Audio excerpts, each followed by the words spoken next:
Un bébé est né dans une famille engagée dans la guerre, en pleine période de guerre intense. Je parie qu'il va grandir pour devenir poète. Eh bien, pas vraiment. Madara a perdu tous ses frères et a décidé d'abandonner son pote parce qu'il était d'un autre clan. Sharingan acquis. Au fil des années, lui et son ex-meilleur ami se sont affrontés à plusieurs reprises, mais l'homme des bois semblait toujours un peu plus fort.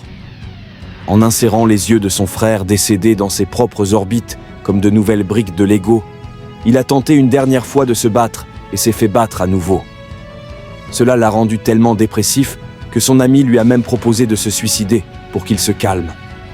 Ne voulant pas de ce sacrifice, Madara a accepté ses conditions et est entré dans une ère de paix. Ainsi est née Konoha, telle que nous la connaissons aujourd'hui.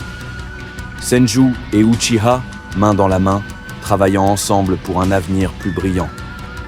Mais en réalité, Madara voyait simplement les Uchiha devenir lentement des citoyens de seconde classe. Pas de lobbying ici.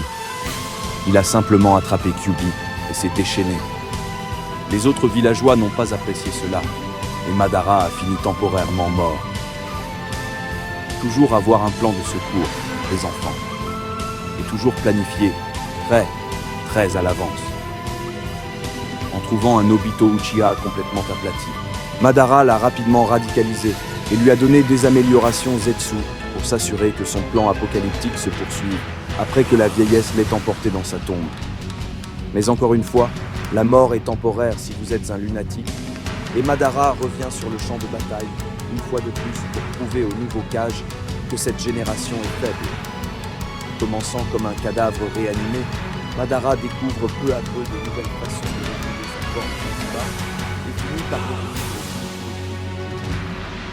Cependant, juste après avoir été ramené à la vie pour de bon, il est éliminé par une divinité qui faisait des plans de secours bien avant qu'il ne porte des couches